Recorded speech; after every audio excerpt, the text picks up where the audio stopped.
तो वहीं पर नमिषाद देव था, वहीं पर कथा हो रही थी। 88,000 ऋषि ब्राह्मण वहाँ इकट्ठा हुए थे। सूत जी महाराज जी बता रहे हैं तथा और सभी ऋषि मुनियों ने सूत जी महाराज से पूछा कि सूत जी महाराज यह बताइए कलयुग में बहुत से पाप होंगे, उस पापों का निवारण करने के लिए, उनका उद्धार करने के लिए, उनका कल्याण करने के लिए आप छोटा कथा पूजा बताइए जिसे सभी लोग पूजा पाठ कर लें और उनके सारे कष्ट भी दूर हो जाए। क्योंकि बड़ी बड़ी जग कथा श्री भागवत लाखों रुपया खर्च होगा, गरीब आदमी नहीं करवा पाएगा, इसलिए आप छोटा कथा पूजा बताइए जिसे सभी लोग पूजा पाठ करना, उनके कष्ट भी दूर हो जाए। तब सूत जी महाराज जी बता रहे हैं कि आप लोग ध्यान से सुनिए। एक बार नारद मुनि अनेक लोग में भ्रमण करते हुए घूमते हुए पृथ्वी लोक में आए। यहाँ उन्होंने देखा कि अनेक प्रकार के प्राणी बहुत सारे कष्टों से दुखी थे, उनके कष्टों का कैसे निवारण, कैसे उनका उद्धार होगा, ऐसा विचार करके वह नारद जी विष्णु भगवान के पास बैकुंठ लोक पहुँच गए। वहाँ जब गए भगवान का स्वरूप बता रहे भगवान कैसे हैं। वो सावले कलर के हैं, शंख चक्र गदा पद्म माला से विभूषित है और भगवान ध्यान में थे। श्री नारद मुनि ने स्तुति किया, उनका प्रार्थना किया विष्णु भगवान का। जब भगवान का ध्यान उठा है तब उन्होंने पूछा कि हे नारद मुनि आप किस प्रयोजन से किस साल हमारे पास आए हुए हैं, वो बताइए, मैं उसका उपाय आपको बताऊंगा। तब नारद मुनि बता रहे हैं हे प्रभु मैं पृथ्वी लोक में गया हुआ था, वहाँ देखा अनेक बहुत प्रकार के प्राणी बहुत सारे कष्टों से दुखी थे, उनके कष्टों का कैसे निवारण होगा, कैसे उनका उद्धार होगा, कैसे उनके कष्ट दूर होंगे। आप छोटा कथा पूजा बताइए सभी लोग पूजा पाठ कर सकें और उनके कष्ट भी सारे दूर हो जाए। तब विष्णु भगवान ने बताया कि हे नारद मुनि आपने संसार के ऊपर की बात में बहुत अच्छी बात पूछी है। जिस पूजा पाठ करके प्राणी धन पुत्र संपन्न हो जाएगा, माया में जो बड़ा माया से रहित हो जाएगा, जो बंधन पड़ा हुआ वो बंधन से मुक्त हो जाएगा, सारे कष्टों को दूर करने का यह उपाय है। अंत में जो मोक्ष प्राप्त हो जाती है भगवान की पूजा कथा सुनने से, ऐसा भगवान ने नारद जी को बताया है।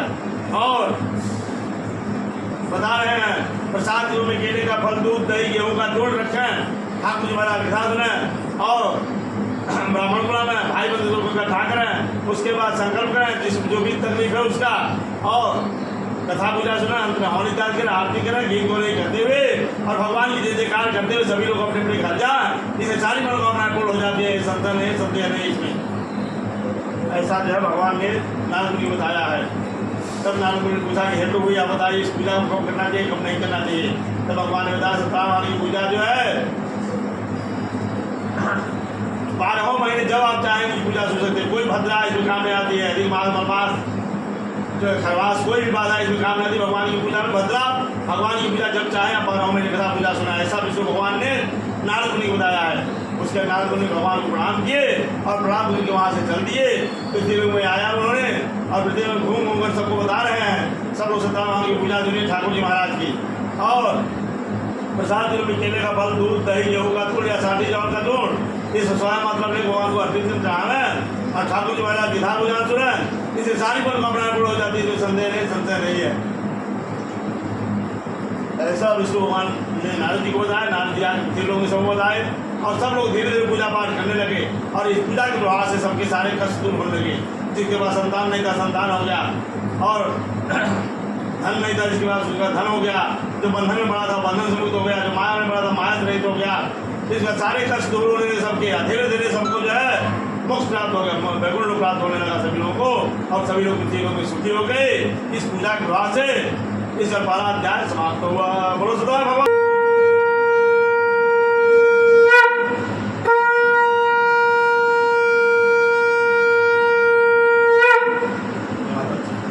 नगरी में सदा नाम का ब्राह्मण रहता था।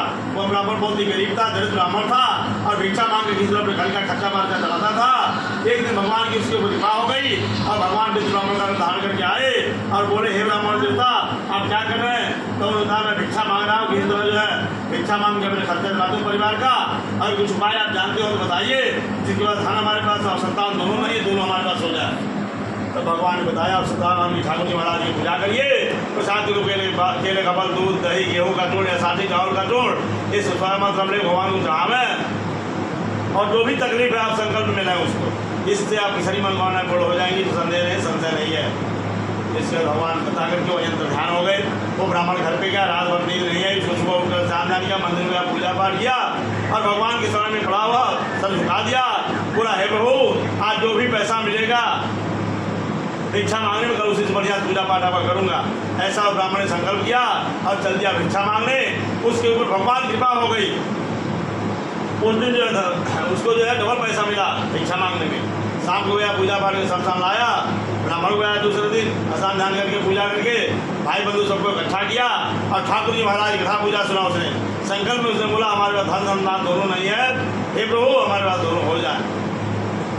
इस बार जो है कथा पूजा हो गई, हवन इत्यादि हुआ, आरती हुई, उसके सब लोग प्रसाद खाए और प्रसाद खा कर भगवान की जय जयकार करते हुए इस लोक में सारा सुख भोग के अंत में वैकुंठ लोक प्राप्त किया था। इस पूजा के बाद से जो ब्राह्मण था वो सुखी हो गया, लड़के बच्चे सब कुछ धन दौलत सब कुछ हो गया, इस लोक में वो सारा सुख प्राप्त कर लिया था। अंत में वैकुंठ लोक प्राप्त किया था ब्राह्मण। इसका और प्रत्येक पूर्णिमा में कथा सुनता रहा जब तक पृथ्वी लोग में जिंदा रहा, अंत में वो वैकुंठ लोक मोक्ष प्राप्त हुआ था उसको।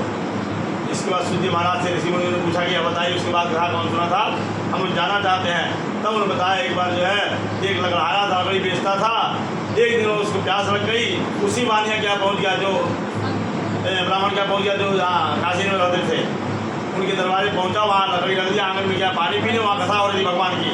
उसने वहाँ पर कथा पूजा सुना, अंत में हवन इत्यादि हुआ, आरती हुई, उसके सभी लोग प्रसाद ला के राजा साहब को दी, उसको लड़ाना लिया प्रसाद, उसका जो प्रसाद खा के पानी पिया और आया, बोला हे ब्राह्मणता कौन सी पूजा आप सुन रहे थे? तो उन्होंने बताया सत्यनारायण की पूजा ठाकुर जी महाराज की, इसको करने से सारी मनोकामनाएं पूर्ण हो जाती थी, क्योंकि हमारे पास धन दौलत सब कुछ हो गया, संतान भी हो गई है इन्हीं कृपा से। तब उसने बोला मैं भी गरीब हूँ, हमारे पास संतान नहीं है। बोले भगवान की शरण में जाओ, तुम्हारे पास संतान प्राप्त हो जाएगा, इसमें संशय नहीं, संदेह नहीं है। इसके बाद जो है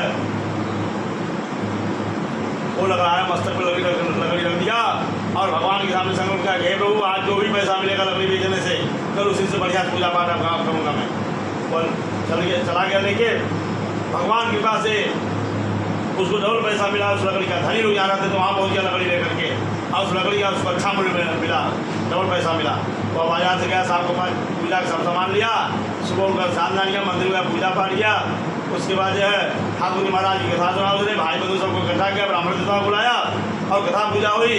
अंत में संकल्प लिया और निदान करके जो है कथा सुनने के बाद आरती वितरण किया। सब लोग जो है आरती के बाद प्रसाद खाए, प्रसाद खाते हुए सब लोग जय जयकार करने लगे उस वानिया की और उसका उससे लगाने की, और जो है भगवान की जय जयकार करते हुए, गीत गौनी करते हुए, प्रसाद खाते हुए सारे लोग अपने अपने घर चले गए। उस पूजा के बाद जो लकड़हारा जो था धन पुत्र दोनों उसके पास हो गया, इस लोक में वो सारा सुख भोग लिया था। अंत में वो वैकुंठ लोक प्राप्त किया, अंत में वो वैकुंठ लोक प्राप्त किया था भगवान के पास से। इसका जो है दूसरा अध्याय समाप्त हुआ। बोलो सदा भगवान की, बोलो महादेव की, बोलो शिवराम।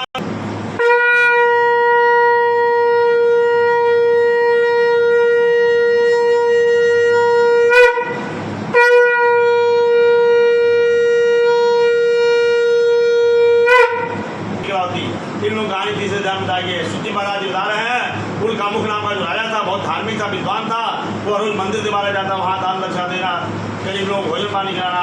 उसी तरह उसकी औरत भी बहुत सुंदर थी, पति प्राण थी, वो भी धार्मिक कार्य क्या करती, दान दक्षा देना, गरीब लोगों को भोजन पानी कराना, ब्राह्मण ऋषि को दान करना।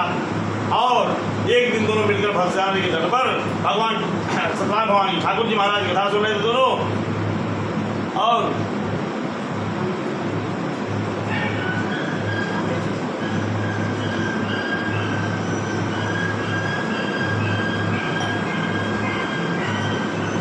ठाकुर जी महाराज कथा सुन रहे थे दोनों। उसी भी साधुना वानिया एक था, वह व्यापार करके आ रहा था, उसने भी अपनी नाव वहाँ रोक दिया, उसने भी व्यापार बैठ गया कथा में।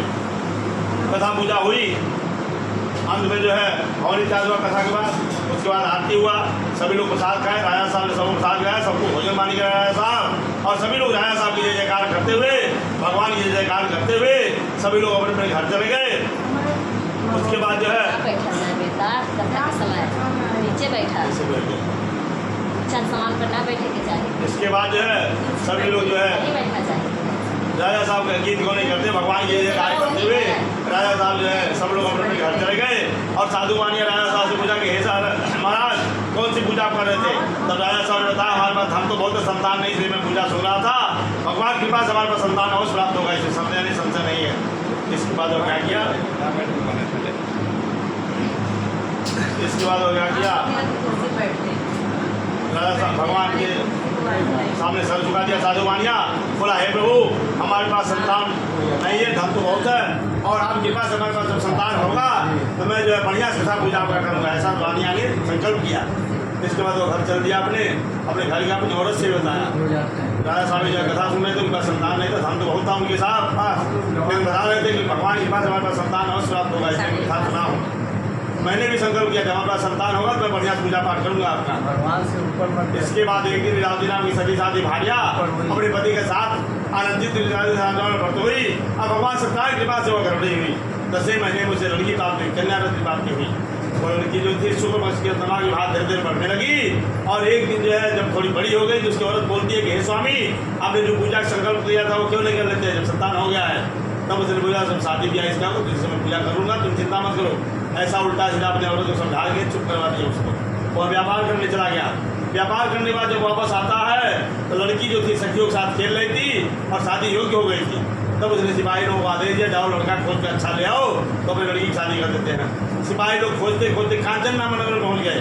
वहाँ एक वानिया का लड़का था, उसे बातचीत किया, लड़का सुंदर था, गुणसम्पन्न था। ले आए, बोले सेठ जी ये लड़का लाया हूँ, अगर पसंद है शादी कर दीजिए। तो उसने बातचीत किया, लड़का उसको पसंद आ गया। उसने गया उसके घर पे, उसके माँ बाप को बुला के लाया, ब्राह्मण बुलाया, भाई बंधु सबको इकट्ठा किया। उसके बाद जो है वहाँ पर कथा पूजा करके लड़की की शादी की सब तैयारी कर दिया और कन्या का आपने दान कर दिया। लड़की की शादी लड़के के साथ कर दिया।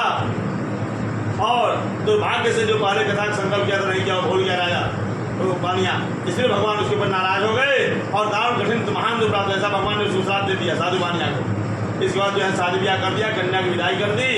उसके बाद फिर वापस कन्या को बुला लिया और दामाद को भी बुला के लाया। अपने दामाद को लेकर वह साधु बानिया व्यापार करने चल दिया। रतसापुर नगर में पहुंच गया। चंद्रकेतु नाम के राजा राज करते थे, उन्हीं के राज में उसका बिजनेस चालू हो गया, व्यापार चालू हो गया। एक दिन राजा के यहाँ चोरी हो जाती है।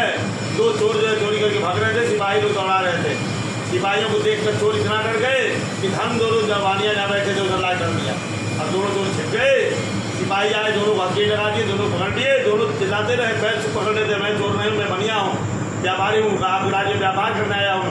लेकिन भगवान के श्राप की वजह से उसके बाद सिपाहियों ने सुना नहीं और धन सहित राजा साहब ने पेश किया गया।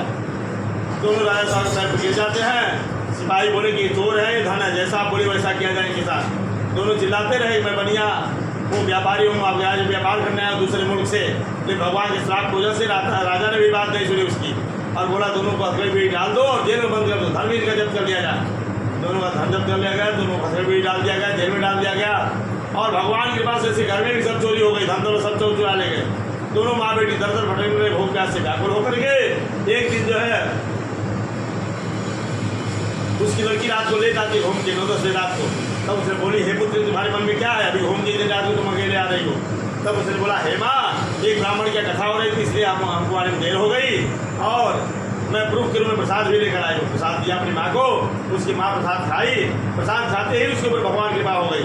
वो बोली, हमारे पास जो पैसा रुपया है कल मैं प्रसाद मंगवाऊँगी और ब्राह्मण को लाऊँगी, बढ़िया कथा पूजा सुनूंगी। इसके बाद दूसरे दिन साथ यहाँ गया, मंदिर गया, पूजा पाठ किया, तो जो पैसा रुपया था प्रसाद मंगवाया और भाई बंधु सबको बुलाया, ब्राह्मण को बुलाया, बुला कर ठाकुर जी महाराज कथा पूजा उसने सुना। कथा में संकल्प किया कि हे प्रभु, मेरे पति मेरे दामाद के अपराध को क्षमा करिए और जहाँ कहीं भी हो अपने घर से लोग आ जाए। ऐसा उसने संकल्प किया। फिर कथा पूजा हुई, अंत में होने इत्यादि हुआ, आरती हुआ, सबको प्रसाद गिराया, सबको जो है सब जय जयकार करते हुए साधु वानिया की और भगवान की वहाँ से चले गए। उस पूजा के वहाँ से भगवान खुश हो जाते हैं उसके ऊपर। और राजा चंद्रकेतु को स्वप्न दिखाया जा रहा भगवान ने, हे राजन, सुबह होते ही दोनों वानियों को छोड़ देना, मैं तुम्हारा धन पुत्र से द्वार कर दूंगा। राजा घबरा जाता, रात में उठ के बैठ गया, रात भर नींद नहीं आई उसको, घूमता रहा। सुबह उठकर शानदारिया मंदिर में गया, पूजा पाठ किया और आया। यहाँ पर सभी मंत्रियों को बुलाया और बोला दोनों वानियों को जेल से निकाल कर जाओ। सिपाही लोग दे दिया, दोनों को जेल से निकाल के लाया। उसके बाद जो है दोनों पैर पर राजा साहब गिर पड़े। राजा साहब ने बोला, इनका हाथ भी सब खुलवा दो और इनके बाल कटवा दो, आसान धान बढ़िया कपड़ा था पहना हमारे सामने दोनों को पेश किया जाए। सिपाही लोग ले गए, हथकड़ी भी खुलवा दिए, स्नान धान कराए, बाल कटवा करके कपड़ा इतना बढ़िया पहनाया गया दोनों को और दोनों मंदिर में गया, भगवान की पूजा की, भगवान से क्षमा याचना मांगी। उसके बाद लाया गया राजा साहब के सामने। राजा साहब के पैर पर दोनों गिर पड़े। राजा साहब ने बोला कि हे साधु, अब आपको कोई भय कोई डर नहीं है, आप भगवान के पास ये सारे कष्ट आपको प्राप्त हुए थे, अब भगवान आपके खुश हैं ऊपर और जो मैंने धन लिया था वो सब डबल करके तुम्हारे तुम्हारी नाव पूरे धन से भरवा देता हूँ। सोना चांदी सरफी हीरा जवाहरात आटा चावल दाल बिजनेस का जो सामान उसका था सब भरवा दिया ना साहब ने पूरी नाव ने। उसके बाद बोला आप अपने घर जा सकते हैं, अब आपको कोई है कोई जन्म नहीं, भगवान आपकी तरफ खुश हो गए हैं। तब उसने क्या किया, वहाँ भगवान का प्रसाद मंगवाया, ब्राह्मण बुलाया, भाई बंधु सबको इकट्ठा किया गया जो नजदीक में थे, और भगवान की कथा पूजा हुई है, भगवान से क्षमा यात्रा मांगा है।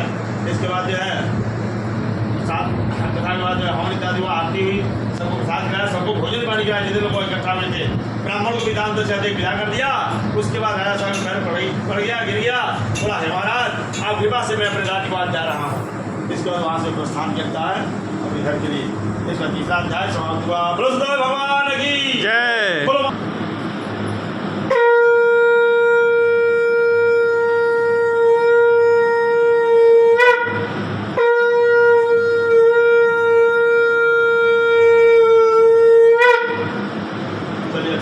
नहीं करना चाहिए, चौथे अध्याय बताया गया है। और नहीं ले लेना है तो भी सबसे भगवान के प्रसाद को लगाना चाहिए, फेंकना चाहिए, वहना नहीं करना चाहिए और मना नहीं करना चाहिए। और नौकरी धंधा बिजनेस में छूट नहीं जाते बोलना चाहिए, उतने बोले जिससे अपना धंधा पानी नौकरी चलता रहे। ये बताया गया चौथे अध्याय में। शुद्धि महाराज बता रहे हैं वह साधु वानिया जो था राजा के यहाँ से प्रस्थान कर दिया, अपने घर के लिए चल देता है। दूसरे दिन समुद्र किनारे अपनी नाव वहाँ रुका जहाँ पर नगर था, शहर थी, दुकानें थी, वहाँ गया, पूजा पाठ का सब सामान लिया, आया, वहीं समुद्र में स्नान किया और समुद्र किनारे भगवान की पूजा पाठ किया। पूजा पाठ करने की तैयारी कर रहा, तभी जो भगवान फिर आ गए उसका परीक्षा लेने। सन्यासी का रूप धारण करके आए भगवान और बोले कि हे साधु मानिया तुम्हारे नाम में क्या भरा हुआ है। उसने सोचा भिखारी ब्राह्मण सुबह सुबह मांगने आ गया, बोला उसमें कुछ है नहीं, इसमें लता पत्ता घास कुछ भरा हुआ है। भगवान ने बोले घास जैसा तुमने बोला है ना वैसा ही सब हो जाएगा। पूरा सोना चांदी सरफी आटा चावल दाल बिजनेस सब सामान दारा जो है लता पत्ता हो गया, घास फूस हो गया। भगवान कुछ दिन समुद्र किनारे वहाँ बैठ जाते हैं। साधु मानिया पूजा पाठ करने के बाद जब उठता है और नाव में जब चढ़ने गया तो वहाँ देखा सब सोना चांदी सरफी आटा चावल दाल जो सामान था सब लता पत्ता हो गया, घास फूस हो गई, नाव इसके ऊपर हो गई और नाव में ही गिर गया, बेहोश हो गया साधु मानिया। इसके बाद उसका दामाद जो था पानी छींटा था, हमारा होश में लाया उसको और बोला आपने जो झूठ बोला है ना उस सन्यासी से जिसकी वजह से सब हुआ है, उन्हीं की शरण में चलिए, वहीं हमारा धर्म वापस आ जाएगा। फिर वह लेके जाता है भगवान की शरण में। जब पहुंचा साधु मानिया भगवान के पैर पर साष्टांग दंडवत किया, लेट गया, रोने लगा, बोला हे प्रभु मेरे अपराध को क्षमा करिए, मेरी गलती को क्षमा करिए। हम सोचे आप धन मांग लेंगे इसलिए मैंने झूठ बोला है, मैं अपराधी हूँ, जैसा से कि मैं बढ़िया पूजा पाठ आपका करूँगा, आपकी क्षमा याचना करता हूँ आपसे, आप हमारी और हमारे धन की आप रक्षा करिए। इसका पैर गिर जाता है। भगवान ने बोला कि हे साधु तुमने पहले भी ऐसे ही झूठ बोला था, इसीलिए तुम बारम्बार कष्ट प्राप्त होता रहा। तब उसने बोला हे प्रभु आपकी माया से बड़े बड़े ऋषि मुनि देवता आपको नहीं जान पाते हैं, वो झूठ बोल देते हैं, तो मैं तो मनुष्य हूँ, हमसे बार बार गलतियाँ होती रहेगी, यथाशक्ति मैं आपको बढ़िया पूजा पाठ करूँगा, आप हमें क्षमा करिए, हमारे गलती का अपराध को मेरे क्षमा करिए, मेरे धन की मेरी रक्षा करिए, यथाशक्ति मैं पूजा पाठ आपका करूँगा। इसका पैर गिर जाता है, रोने लगता है। भगवान वहाँ पर उठाए उसको और बोले जाओ अपनी नाव में चढ़ो, तुम्हारे पास जैसे धन था वैसे फिर भर जाएगा। साधु वानिया फिर आता है, फिर नाव में चढ़ता है, देखता धन फिर वापस तो सभी सब भर गया, जिसे सामान सब भर गया। उसके बाद वह क्या किया, वहाँ पर भगवान का प्रसाद मंगवाता है, ब्राह्मण बुलाता है, जिधर नरसिंह ने सबको इकट्ठा किया और ठाकुर जी महाराज की कथा हुई है, कथा पूजा में छमाया जाओ उसे संबंध में मांगा है। उसके बाद हवन इत्यादि हुआ, हवन के बाद आरती हुई, आरती पर सबको प्रसाद गिराया, सबको भोजन पानी गया, सब लोग साधु वानिया की जय जयकार करते हुए भगवान की जय जयकार करते हुए अपने अपने घर चले गए। उसके बाद जो साधु वानिया वहाँ से अपने घर के लिए प्रस्थान कर दिया, ब्राह्मण का विदाई करके वो अपने घर के लिए चल दिया। घर के नज़दीक जब आ गया तो सिपाही से बोला जाओ हमारे घर पे हमारी औरत से बोल दो कि मैं समुद्र किनारे आ गया हूँ, वहाँ पर वहाँ जा मिलने। सिपाही गया उसके घर पर, वहाँ भी भगवान की कृपा से वहाँ आरती हो रही थी, भगवान की वहाँ भी कथा हो रहा था। उसे खाने के नमस्कार किया और बोला सेठ जी समुद्र किनारे पधार रहे हैं, आपको बुलाए वहाँ पर। तब उसने मैं लड़की से कलावती से बोली कि तुम जो है आरती पर भगवान का प्रसाद लेके आना और तुम्हारे पिताजी आ गए हैं, मैं जा रहे हैं मुझे देखने के लिए। वह चली जाती है।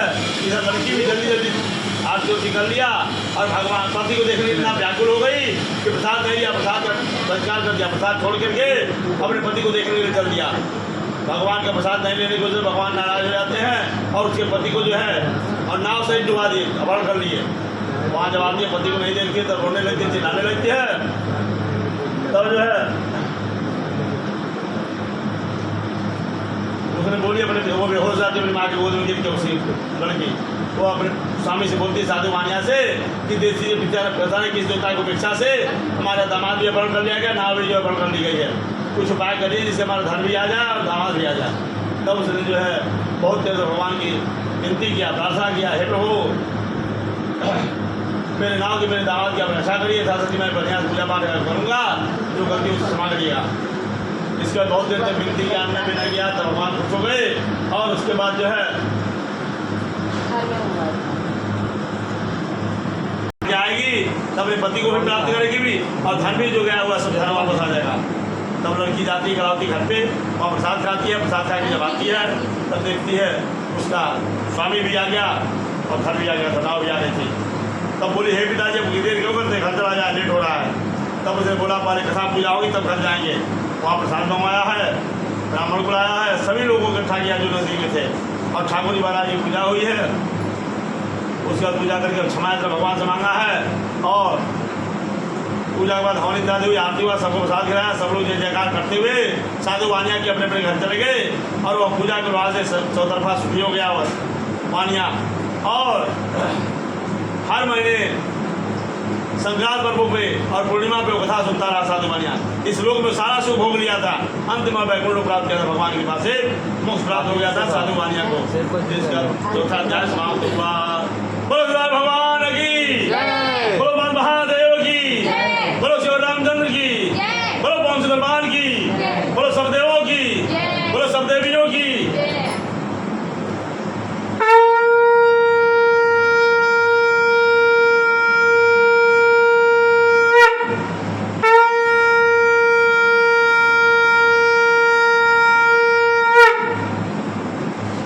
पांचवा अध्याय शुरू हो रहा है। पांचवें अध्याय में तुंगधर नाम का राजा है, उसकी कहानी गई है, यादव गोप लोग कहानी बताई गई है। चौथे पांचवें अध्याय में सूर्य महाराज जी बता रहे हैं तुंगधर नाम का राजा था, बहुत तापी था, बहुत वीर था, बहुत साहसी था। वह उसके राज्य में जो जंगली जानवर थे उनके पशुओं को, उनकी प्रजा को जान से मार देते थे, वह राजा उनको मारने जंगल में गया हुआ था। इसके बाद जब बाहर आया तो देखा जो है यादव लोग कथा सुन रहे थे जंगल किनारे। राजा साहब वहाँ गए लेकिन भगवान को प्रणाम नहीं किया राजा ने, और वही बरगद का पेड़ था, घोड़ा वहाँ बांध दिया, जाकर वहाँ बैठ गया। कथा पूजा हुई है, राजा साहब ने कथा पूजा सुना है। कथा पूजा जब खत्म हो गई तब यादव लोगों ने सबसे पहले प्रसाद ला के राजा साहब को दिया। उसके बाद सभी लोग प्रसाद खाए और भगवान की जय जयकार करते हुए सभी यादव लोग गीत गोने करते अपने अपने घर चले गए। और राजा इतना अहंकारी था, भगवान को प्रणाम नहीं किया और भगवान का जो प्रसाद दिया यादव लोग वो भी छोड़ दिया और घोड़े पर बैठा अपने घर चला गया। भगवान को प्रणाम नहीं करने से, भगवान का प्रसाद का परित्याग करने से भगवान उसके ऊपर गुस्सा गए और उसके 100 लड़के थे राजा के, सारे लड़के बीमार हो गए, हाथी घोड़ा रिश्तेदार नाता सारे तकलीफ में आ गए, परेशानी में आ गए। और इतना परेशान हो गया राजा के अंत में भगवान की शरण में जा गिरा मंदिर में और भगवान से क्षमा इतना मांगा, है प्रभु जो भी गलती हो उसे क्षमा करिए, मैं लड़के बच्चे परिवार हाथी घोड़ा रिश्तेदार नाता सारे जो सुखी हो जाए।